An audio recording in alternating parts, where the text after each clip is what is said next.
boneddigion a boneddigesau. Mae'n amser I mi gyflwyno unwaith eto Duw y Gwyn!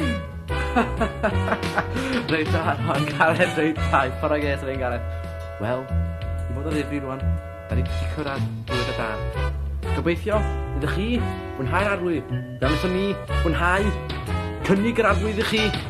Diolch yn fawr iawn I chi, da chi wedi bod yn gynulleidfa gwych, a dwi'n eich caru chi, yn siarad ar rhan y cerddorion, a ni gyd yn eich caru chi.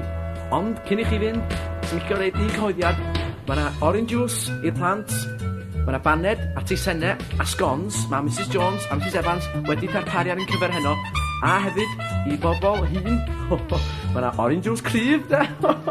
Diolch yn fawr iawn chi, a bydd hwnna'n ar gael yn y festri yn y cefn.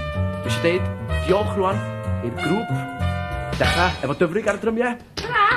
A hefyd, ar y gitar fas, a'r bas, mae Eifion. Ar y piano, yr unig un, Ceri Gwyn. Ar y gitar, Emlyn Davies. A'r Boys of Home, Tynnon Boys, gret. Da ni gyd yn caru nhw'n Boys of Home, gret. Diolch fawr. Ond, fan un person, i'r beth diolch iddo fo. A hwnna yw Gorwel Owen. Yr unig un Gorwel Owen. Heb dy fo, a'r tab yma'n gallu bod yn bosibl. Hwyl fawr! Dwi'n eich caru chi gyd! Hwyl fawr! Oh!